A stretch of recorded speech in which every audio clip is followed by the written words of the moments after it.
চলে যাওয়া ভালো। আবর্জনার কোনো প্রয়োজন নাই আল্লাহর এই জমিনে।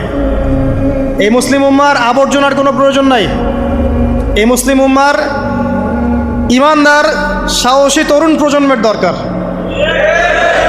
আল্লাহ পাক কবুল করুন, আমিন। এরপরে কি হলো?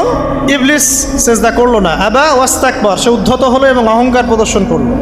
এবার আল্লাহ পাক জিজ্ঞাসা করলেন, কেন করলে না, কেন করলে না? সে বলল যে আগুন দিয়ে সৃষ্টি করেছেন আমাকে, তাকে সৃষ্টি করেছেন আপনি মাটি দিয়ে, সো আপনি ভুল আমি সঠিক, আমি কেন তাকে সেজদা করব?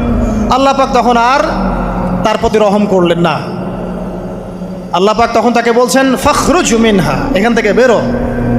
আল্লাহ পাক যেমন গফুর রহিম আরহামুর রহিমিন, ঠিক তেমনি আল্লাহ পাক শাদীদুল ইকাব, কঠিন শাস্তিদাতাও বটে। আল্লাহ পাক শুধু কি দয়াই করবেন, শাস্তি দিবেন না? দিবেন। ফখরুজ, অপদস্থ হয়ে লাঞ্ছিত হয়ে এখান থেকে বের হয়ে যাও। এখানে অহংকার করার অধিকার তোমাকে দেয়া হয় না, এখান থেকে বের হয়ে যাও।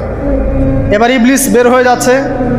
বের হয়ে যাওয়ার সময় ইবলিস বলছে রব্বি, কি বলছে?